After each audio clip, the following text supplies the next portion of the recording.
Hello everybody, my name is KingStix and welcome to patch 8.10 rundown. This patch is primarily focused around the jungle and this is the new jungle meta. Let's go ahead and jump right into it. The first change is for Scion. This doesn't have to do with the jungle, this is one of the outliers. The changes they've done to Scion are based primarily on higher elo. He has a little bit too much sustain and they're also taking away a lot of the base damage on his E and they're trying to make it more scalable, forcing you to max his Q first because his E gives so much lane pressure. Dr. Mundo is a fairly strong jungle pick right now. Even if your team isn't ahead, as long as the enemy AD carry isn't ahead, you're very tanky and very difficult to kill. So they're increasing the cooldown on his ultimate and the cost to cast it in the first place from 20% all the way up to 25%. I don't think this is really going to affect Dr. Mundo jungle that much. The only thing that hurts him is if the enemy AD carry gets ahead because then they can get Armor Pen and Mortal Reminder. Oh my god, 5 movement speed to Poppy. What a great change. Good job, Riot. Keep up the great work.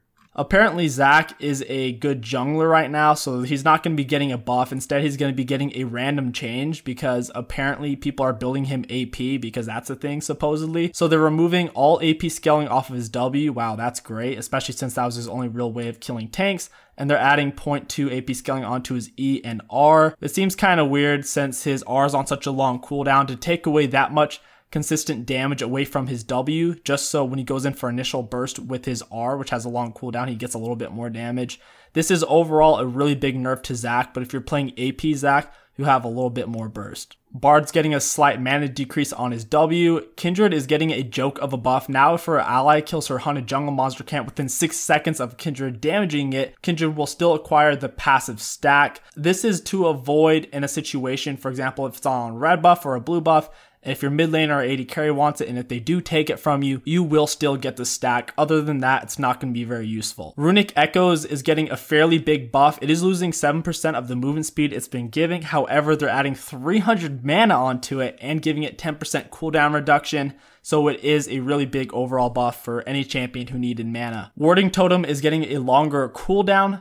However, the ward itself is going to be lasting for a longer period of time. This is trying to make Oracle Lens a more viable. This is an attempt to make the Oracle Lens stronger in the early game, which it does need to be stronger. However, this will be an indirect nerf to Lee Sin since he won't have his wards up as often to jump to. Riot is going down a bit of a slippery slope. Junglers can no longer build support items, so if you've built a Hunter's Machete or a Hunter's Talisman or any item that builds off of that, you are no longer able to build a support item, whether that be the Relic Shield, Ancient Coin, or Frostfang. None of that stuff. You are literally not allowed to build it. The reason they're doing this is because support items are overtuned since supports are very poor and don't get many items in gold. They need OP support items to help keep them in the game and to stay fun. So by junglers building these support items, it kind of breaks the game. This is a slippery slope though. If Riot goes down this path and does this with more items, like they've already done with the jungle items, then the game will get very stale since if you are in a specific role or champion, you're only allowed to build certain items. It's going to become really stupid. Hopefully they don't do any more changes like this. Now let's go over the rune changes. Domination is getting a slight tweak. Cheap Shot is getting a buff. It's not enough to make it a good rune. Indigenous Hunter is getting a buff on its base active item cooldown reduction. This way you won't need all your stacks before it's good. You'll have a base of 15%.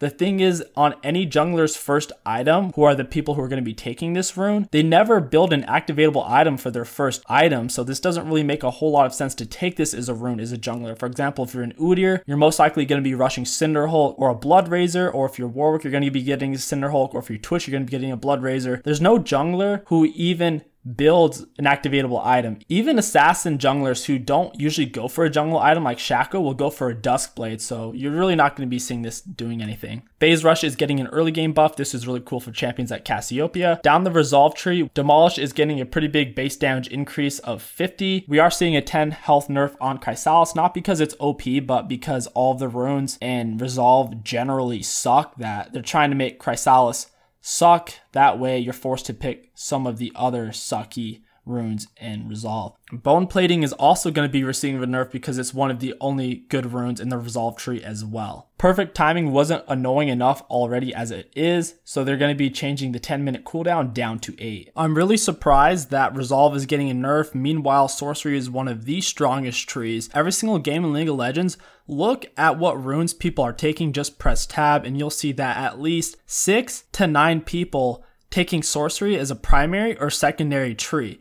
it is by far the most picked tree that I have seen in my last 100 games. With that being said, I do think the sorcery tree should be nerfed or the other trees should be buffed. For example, 9 times out of 10, an AD carry in the bot lane will take sorcery as their secondary tree because it has the best options. The whole point of this rune system, at least according to Riot, was to give you multiple viable options for any situation. So theoretically, you should be able to take domination as an AD carry in the bot lane. But the main rune AD carries run 9 out of 10 times is fleet footwork. What I'm getting at here is fleet footwork should be nerfed or other runes should be buffed, while at the same time sorcery tree should be nerfed in several areas, including Gathering Storm and Absolute Focus, and Ultimate Hat or other rune pages need to be buffed because you are seeing the precision tree and sorcery tree every single game for the majority of rune pages. And this is the big jungle changes, primarily around changing the early clear paths and how impactful junglers are in the first couple of levels and before they've actually gotten items. What this change actually does is nerf all of the XP given by every single jungle camp except for the Rift Scuttle. Rift Scuttle's XP that's giving went up by over 1,000% from 10 all the way to 115. That is really, really big. With this change, you're going to be forced to take Rift Herald every single time after your main buff, unless you want the enemy jungler to take it, and in that case, you're going to fall really far behind in level. So pretty much now you're going to be forced to try to do Rift Herald after your first camp. With the changes they did to the jungle items, the very first camp you do, the very first big monster you kill, gives a bunch of bonus XP. So no matter what camp you start on, you're still going to be getting level 2 whenever you kill it. However, getting level 3 is going to become much harder and you have to do Rift Scuttle to get it, or you have to clear like 3 or 4 camps to get it. So you're pretty much forced into doing Rift Scuttle after your first buff. And when I say 3 or 4 camps, it's 3 camps if you do buff golems, but golems take forever and do a lot of damage. And it's 4 camps if you do buff raptors, wolves, buff. So if you do 2 buffs, raptors and wolves, you'll be level 3, or if you do 2 buffs and your golems, you'll be level 3. This is going to make it very difficult for off-meta junglers to keep up with things like Nunu and Graves.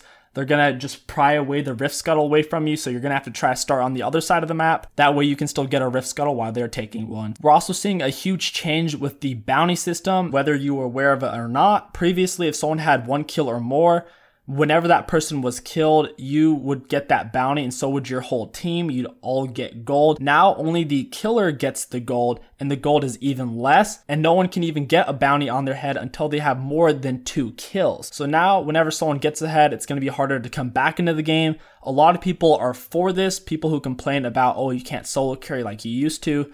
This change is basically made for them. And for people who complain about the game being too snowbally, they're probably not going to like this change because this is primarily geared towards making the game even more snowbally. I'm personally not sure how I feel about this change. I can see good aspects of it and bad aspects of it. I guess we'll just see how this will play out. I think you will definitely see more assassin hypercarry based champions like Rengar, Shaco, and LeBlanc, because now whenever they do get more and more kills, you won't be getting as much of a benefit from killing them. Also, whenever the person with the bounty dies, it resets the whole bounty. So instead of just removing 3 bounty stacks, it goes down to all the way to 0. So even if they had 50 kills, well, now that bounty is going to be at 0. So you're not going to be able to milk near as much gold out of someone who had a bounty on their head as you used to be able to. Really great quality of life change to replays. Now you can view anybody's replay as long as they are on your region. Just go into the client and search up their IGN, their in-game name, and you should be able to go through their match history and download any one of their replays. This can be used for Clash or for just any ranked matches.